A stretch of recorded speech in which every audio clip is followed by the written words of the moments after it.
This is not breaking news. This is not a scandal. This is not about one person. This is about something quieter, more dangerous, something that only becomes visible after it has already started to move. You were told stability is measured in markets, in elections, in headlines, but the real signal never appears there first.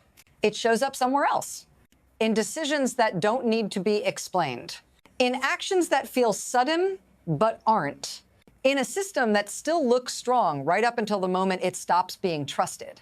Nothing has collapsed. Not yet. But something fundamental has shifted. And once a system crosses this line, history shows it does not turn around the way people expect.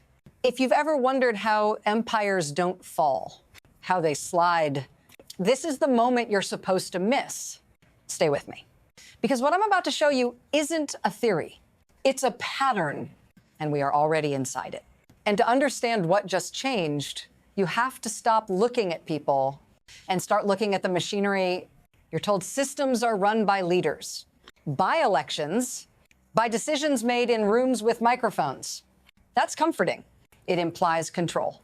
But that's not what actually runs the system now. What controls it is obligation, debt that cannot be reduced without breaking something else, promises already made to the future, pulling the present forward by force. Once the system reaches this point, power shifts quietly, not upward, sideways.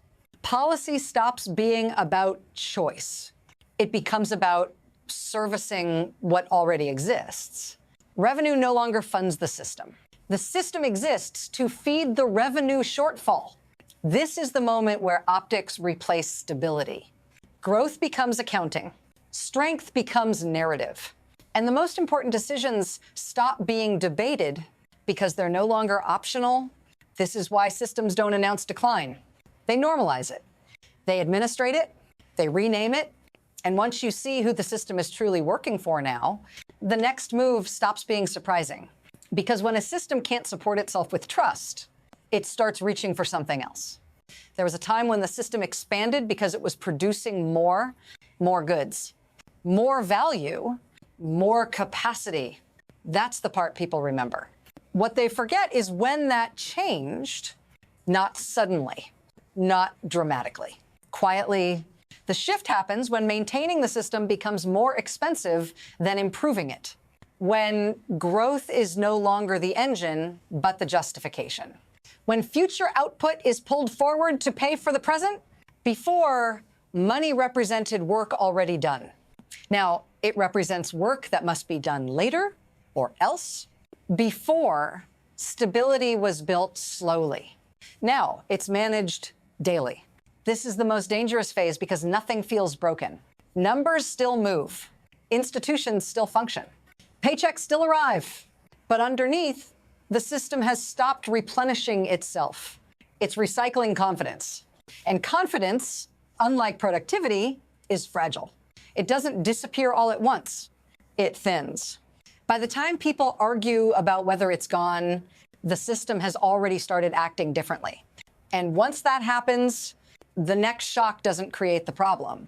It exposes it. When it happened, it was described as decisive, necessary, long overdue. A sudden action executed quickly, explained after the fact. You were told to look at what happened, at the operation, at the target, at the justification, but that's not where the meaning is. Because shocks like this don't appear at random points in history. They appear at specific moments in systems under strain. Moments when time starts to matter more than consent. This wasn't innovation. It wasn't strategy. It was pressure relief. A system facing a credibility problem doesn't negotiate with the future. It accelerates the present. It converts force into stability temporarily. And here's the tell. The action didn't solve anything structural. It didn't change the math. It didn't reduce the underlying imbalance. It bought time. If this feels confusing, that's intentional. These moments are designed to look isolated. To feel exceptional, they're not. If you want to understand what that shock actually signaled, you have to stop looking at the event. and start looking at what made it inevitable. Here's the part that rarely gets explained clearly. When a system can no longer rely on trust in its currency, it looks for something that doesn't require belief, something physical, finite, indifferent to policy. This is where the system changes behavior. Money stops being a medium of exchange and starts acting like a claim on the future. The more claims that exist, the more fragile each one becomes. So the system compensates. It doesn't admit weakness. It substitutes backing, not formally, not on paper. In practice, control over resources begins to matter more than productivity. Access becomes leverage. Ownership becomes insurance. The benefits concentrate, they always do. Those closest to the system convert exposure into protection. They move first. Quietly, the costs disperse. They always do that too. They show up later in prices, in wages that stall, in savings that buy less each year. Nothing has failed yet, but the system is no longer balanced. And once resource control replaces trust as the stabilizer, the next move stops being financial. It becomes something else entirely. Then it starts speeding up, not all at once. In bursts, signals appear. They're dismissed. Then they repeat. Prices move first, not evenly, not politely. Debt grows louder.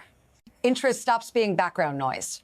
It becomes a headline, then a warning, then a constraint. Movement follows. Capital moves.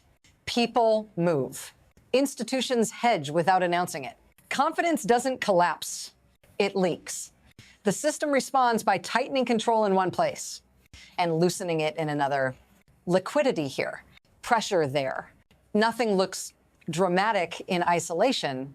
That's the danger, because acceleration doesn't feel like chaos. It feels like urgency, like necessity, like there was no alternative. And when urgency replaces choice, decisions stop being reversible. At this speed, mistakes don't correct themselves. They compound. The system is still standing, but it's no longer coasting. It's leaning forward. And when systems lean forward like this, the next thing they hit is never what people are watching. Here's where this stops being abstract, because the system doesn't fail in spreadsheets. It fails in kitchens, in commutes, in the quiet calculations you make without realizing you're making them. You notice it when your money doesn't stretch the way it used to, when saving feels pointless, when stability requires constant adjustment. You didn't change, the rules did. What used to be patience is now exposure. What used to be prudence is now risk. And what used to feel temporary starts to feel permanent. This is how systems transfer stress downward, slowly. Legally, without announcement, you are told to adapt, to be flexible, to stay optimistic. But adaptation has a cost, and it's not evenly shared. If this feels familiar, pay attention, because recognition is the first signal, not the last. Don't scroll away from this. Don't assume it doesn't concern you yet, because once you feel it clearly, the system has already moved on. And the pressure you're experiencing locally is about to show up somewhere much larger. This doesn't stay contained. Systems like this never do. When pressure builds at the center, it radiates outward, through trade, through currency, through decisions made quietly between governments. You start seeing alternatives discussed, not as rebellion, but as prudence. Settlements shift, reserves adjust, dependencies get re-examined. Nothing is announced as a break.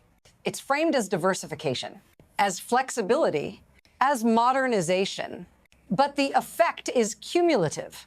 Each adjustment makes the system slightly less central, slightly less necessary, slightly more expensive to maintain.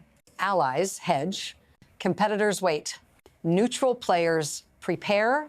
This is how dominance erodes in real time, not through confrontation, but through options. The system still functions globally, for now. But once alternatives exist, loyalty becomes conditional.